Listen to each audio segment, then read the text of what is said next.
जैसे कहाँ वाजिब होता कहाँ वाजिब नहीं होता, ये मसला बहुत अहम है।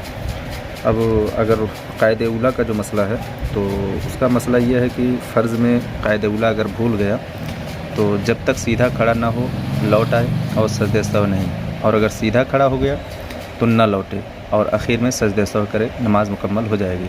और अगर सीधा खड़ा होकर लौट आया तो सजदे सहव करेगा तो नमाज तो हो जाएगी, मगर सही मज़हब में नमाज वो होने के बाद भी गुनहगार होगा जो इस तरह की हरकत करेगा। तो जो मसला है वो यही है कि आदमी इसको 3 स्टेप में इसको समझें कि थोड़ा खड़ा हुआ है तो लौट आए, सजदा सहव भी करने की ज़रूरत नहीं है। और अगर पूरा खड़ा हो गया है तो उसे लौटने की ज़रूरत नहीं, अगर लौट गया है तो गुनहगार होगा, मगर नमाज उसकी हो जाएगी और सजदे सहव करना पड़ेगा।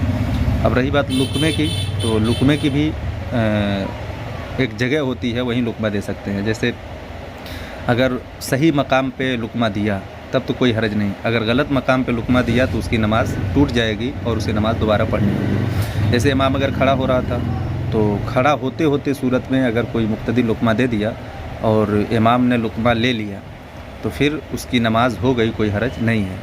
लेकिन अगर पूरा मुकम्मल खड़ा हो गया इमाम और कोई पीछे से लुक़मा दे रहा है तो वो गैर महल में लुक़मा दे रहा है, और गैर महल में लुक़मा देने की वजह से उसकी नमाज़ टूट गई जिसने गैर महल में लुक़मा दिया। और अगर इमाम ने वो लुक़मा ले लिया गैर महल में तो इमाम की भी नमाज़ टूट गई। इसलिए ऐसी जगह पे लुक़मा देना कि जो गैर महल हो, यानी उसका लुक़मा की जगह न हो, तो वो नमाज को बर्बाद कर देती है। लुक़मा सही जगह पे होना चाहिए, सही जगह पे अगर लुक़मा देंगे तो फिर उनकी नमाज़ हो जाएगी, वरना नहीं होगी। अल्लाह ताला हम सबको समझने की